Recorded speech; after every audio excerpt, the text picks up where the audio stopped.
bienvenue dans cette toute dernière vidéo consacrée à la géométrie. Enfin, elle était longue cette section, mais bon voilà, ça touche à la fin. Dernière vidéo, on va parler rapidement des volumes et des développements, ainsi que mes développements, mais on va parler aussi de aire ou surface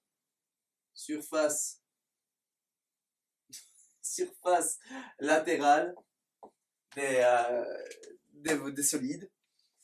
Donc la surface latérale, c'est tu verras, ça allait avec le développement, tu verras. Bref, je suis vraiment fatigué et comme c'est la dernière, je suis un peu fermé.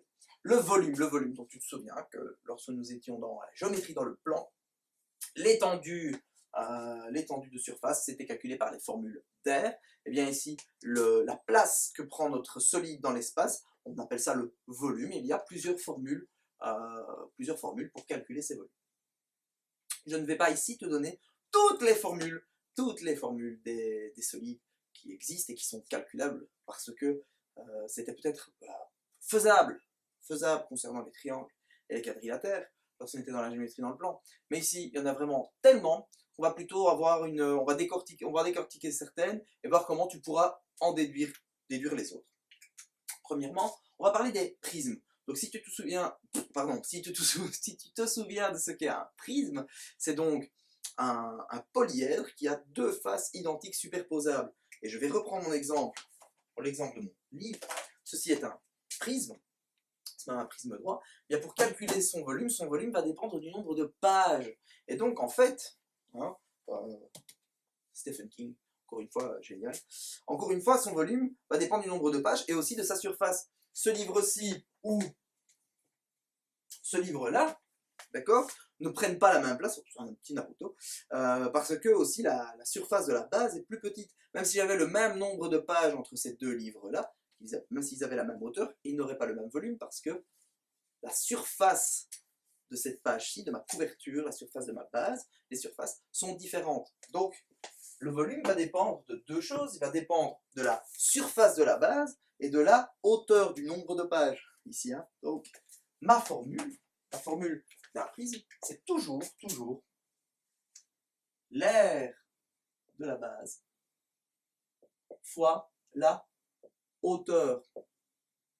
Et si l'aire de ma base, si c'est un prisme à base rectangulaire, ben je vais avoir, si c'est un prisme à base rectangulaire, je vais avoir l'aire de la base qui sera un rectangle, donc longueur fois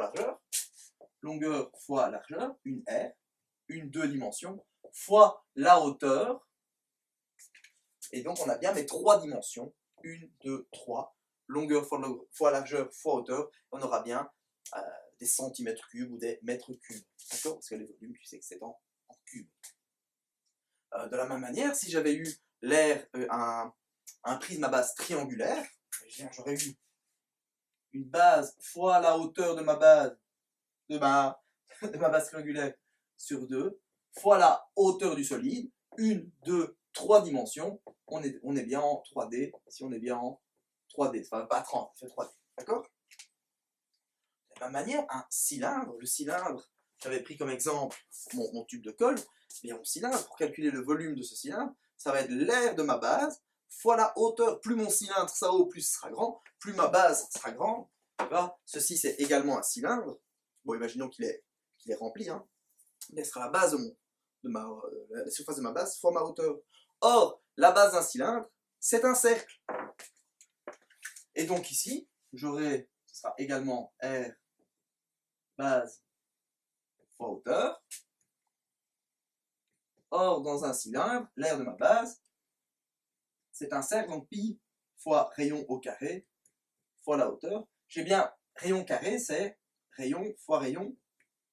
Donc, pi est un nombre qui vaut toujours 3, 14, etc. Ouais. Donc rayon fois hauteur, 1, 2, 3. J'ai bien, mes trois dimensions sont là, j'aurai bien un volume. Ok. Donc ce sont les volumes pour les prismes et les cylindres. Ça c'est assez simple à comprendre. Pour les pyramides, c'est un chouïa plus compliqué. Pour les pyramides, on est toujours, et les cônes, je vais ici les mettre ensemble.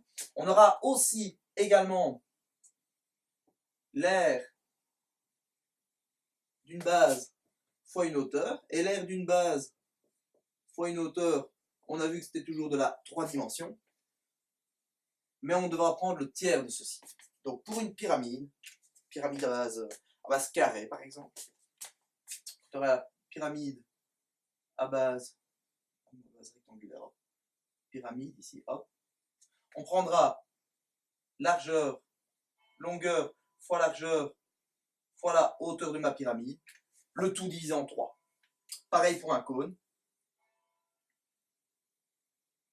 Pour un cône ici, j'aurai R. J'aurai l'air de ma base, donc j'aurai pi fois R carré fois la hauteur du cône, divisé en 3. D'accord, donc pour les pyramides et pour les cônes, c'est toujours la base fois la hauteur, mais divisé en 3. On prend le tiers. Ok, bon. Toutes tes autres formules de volume peuvent être déduites à chaque fois par le même principe, R d'une base fois une hauteur pour tout ce qui est prisme et cylindre, R d'une base fois une hauteur pour tout ce qui est cylindre ou cône. Pyramide ou cône. Ok.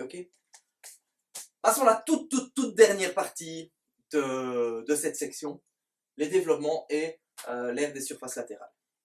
Ici, même chose. Il y a tellement de solides différents que il est impossible de te parler de tous les développements des solides qui existent. De la même manière, rien que pour le cube, il y a plein de manières de dessiner le développement d'un cube. On connaît tous, lorsqu'on veut dessiner le développement d'un cube, on connaît tous le développement le plus simple qui est une croix. Hein. Donc j'ai 4 carrés comme ceci. Mais ceci, 1, 2, 3, 4, ceci est également développement d'un cube. Et en fait, tu vois, mes deux parties ici, je peux les mettre partout. De la même manière, ceci est aussi le développement d'un cube. Ok? Et donc, des développements, il y en a plein. Ce que je te conseille de faire, parce que ça, par contre, les développements, ça risque de tomber au C1D. C'est relativement bien évalué. C'est d'imaginer ton solide. Tu dois avoir une représentation mentale du solide. Éventuellement, pour vérifier le développement, c'est de redessiner le développement sur une feuille de brouillon et de le découper grossièrement pour replier et voir si tout se replie correctement. Une autre manière de le voir, quand tu as un solide, une représentation d'un solide dessiné, c'est de l'imaginer, de faire des empreintes dans le sable et voir ce que tu peux avoir comme développement. Ok? Donc, le développement, malheureusement, c'est quelque chose qu'on ne peut pas voir de manière exhaustive ici, ni dans le cadre d'une vidéo, ni dans le cadre d'un cours. Imaginez vraiment, par exemple, pour avoir, par exemple, ce solide-ci, l'année c'était tombé au C1D, ça voilà. Voilà, tu avais ceci, on te demandait, tiens, qu'est-ce qui pourrait être un développement? Mais regarde un peu ce qu'il compose.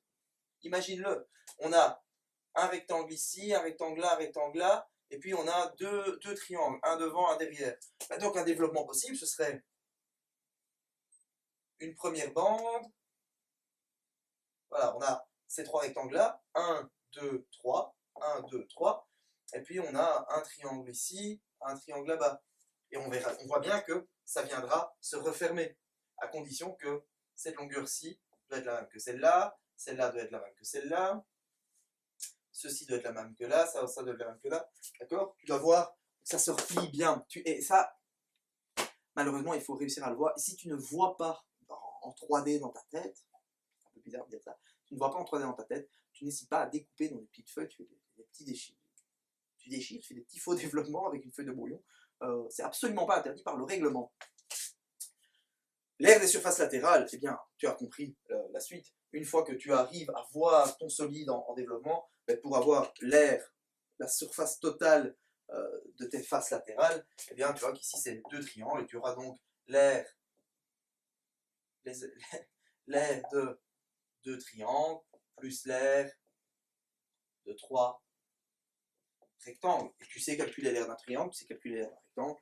On a vu ça dans les vidéos précédentes. Voilà, je crois que j'ai dit à peu près tout. La seule chose qui est un peu plus complexe, c'est peut-être ceci, l'aire d'un cylindre. L'aire d'un cylindre, attention, l'aire latérale ou le développement d'un cylindre, c'est un cercle un deuxième cercle, et ces deux cercles sont reliés par entre eux par un. Regarde bien ce qui se passe quand je fais le développement. Si je déroule mon cylindre, regarde, j'obtiens ceci, hein, un rectangle. D'accord. Un rectangle qui est quoi? Qui est en fait un composé. La largeur est la hauteur de mon cylindre, et la longueur de mon rectangle va être la circonférence du cercle qui compose la base. Voilà, je crois que cette vidéo a assez duré. Je te dis à très bientôt dans une autre section, que ce soit nombre d'opérations, si on a commencé par là, ou grandeur, ou traitement de données. À très bientôt pour la suite.